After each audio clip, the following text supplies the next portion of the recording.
कि मुझे नहीं याद है। ये प्यारा सा टॉपिक, इस पर अभी हम लोग सवाल भी लगाएंगे। वैद्युत धारा होता है ना, आवेश प्रवाह की दर को वैद्युत धारा कहते हैं और इसे आई से प्रदर्शित करते हैं। इसका मात्रक एमकेस प्रति एम्पियर होता है। सिंपल बात है यार, देखो आई बराबर होता है क्यू बाई टी। आई बराबर क्यू बाई टी। क्यू आपका क्या है? आवेश है। टी आपका क्या है? टाइम है। तो आवेश प्रवाह की दर को हम लोग वैद्युत धारा कहते हैं। इसको आई से प्रदर्शित करते हैं।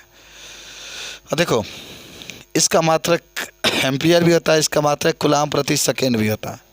इसका मात्रक एम्पियर भी होता है, इसका मात्रक कूलाम प्रति सेकेंड भी होता है। अगर आपसे कोई पूछा कि एक एम्पियर का परिभाषा बताइए तो क्या कहेंगे? कहेंगे कि यदि किसी चालक में या किसी तार में, यदि किसी चालक में या तार में 1 सेकेंड में 1 कूलाम आवेश प्रवाहित होता है तो वहाँ वैद्युत धारा 1 एम्पियर होगी। अच्छा, एक चीज़ और याद रखिएगा कि अगर कहीं 1 मिली एम्पियर में कोई पूछ दे कितना एम्पियर होता है, सब लोग याद करो आज। 1 मिली एम्पियर में तो 10⁻³ अच्छा, ये कहाँ प्रतीक में जान देंगे ना, एम लिखेगा और ए लिखेगा, ठीक है। 1 माइक्रोन, इसको माइक्रो कहते हैं, तो 1 × 10⁻6 एम्पियर होता है। 1 माइक्रो एम्पियर कहेगा तो 1 नैनो एम्पियर कहा तो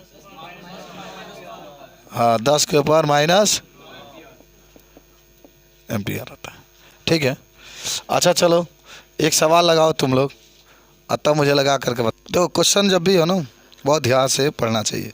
क्वेश्चन आपके पास है कि यदि एक चालक में, देखो ध्यान से, 10 सेकेंड में 10 इलेक्ट्रॉन प्रवाहित हो रहे हैं, तो 10 सेकेंड है बाबू तो टी हो जाएगा। और 10 इलेक्ट्रॉन की बात करता है तो एन हो जाएगा। ये टी का मान 10, एन का मान 10। तो क्या पूछ रहा है? आई का मान, माने धारा का मान आपका पूछ रहा है क्या होगा। तो आई बराबर क्यू बाई क्या होता है? टी। जहाँ क्यू है तहाँ क्या लिख लोगे? एन नहीं बटा टी। और जहाँ एन है तहाँ रखो 10, और जहाँ ई है तहाँ रखो 1.6 × 10⁻19। इसके ऊपर 1 है ना, तो ये 10 से 10 काट लो तो 1.6 × 10⁻19, तो 1.6 × 10⁻19 आपका आंसर। तो उतने आएगा ना। कैसे हल किया जाएगा इसको? सबसे पहले बाबू इसमें का दिया है उसको डाटा हम लोग रखते हैं। सवाल आपका है कि यदि एक तार में इतने सेकेंड में, तो टी का मान है 10 मिली कूलाम, तो क्यू का मान है भाई सेकेंड है तो टी, आवेश कहेगा तो क्यू का मान। तो इसमें प्रश्न में ये पूछा गया है आपसे कि बताइए वैद्युत धारा का मान कितना होगा, तो हल करो। अच्छा पहले टी लिख लो ना, डाटा लिख लेते हैं। 0.50 सेकेंड आप लिख देंगे इसमें, ठीक है।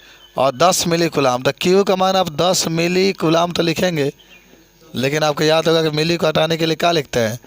10 के पावर 10 है × 10⁻³ कूलाम हो जाएगा, ठीक है। तो 3 में से घट जाएगा, 10⁻² कूलाम हो जाएगा। ये किसका मान हो गया? क्यू का। और देखो क्या पूछ रहा है? पूछ रहा है इसमें कि वैद्युत धारा कितना होगा, आई का मान पूछ रहा है। तो आई का मान पूछ रहा है, तो आई बराबर क्या होता है? Q by T. आई का मान क्यू बाई टी। तो क्यू का मान 10⁻², टी का मान 0.50, तो 10⁻²। एक काम करना, सुनो ध्यान से, ये दशमलव जब हटाओगे ना, रूल देखो, दशमलव के बाद 2 अंक है तो 2 के ऊपर 0 बढ़ जाएगा। 50 और 100 का काट दो 2 बार में, देख लो दशमलव हटाए आप, ऊपर 2 का 0 और उसके बाद से कट जाएगा, तो 2 × 10⁻² लिख लो, इतना एम्पियर आंसर। समझे? तो इस तरीके से आपका हल हो जाएगा। ये सवालें आपकी होती है और जब भी आपसे पूछे जाएंगे। समझ में आया? बताओ। टी दिया है, क्यू दिया है, ये जब मिली हटाओगे 10⁻³ ये घट जाएगा 10⁻²। इस तरीके से आप इसको हल कर सकते हैं। नोट कर ले इसको।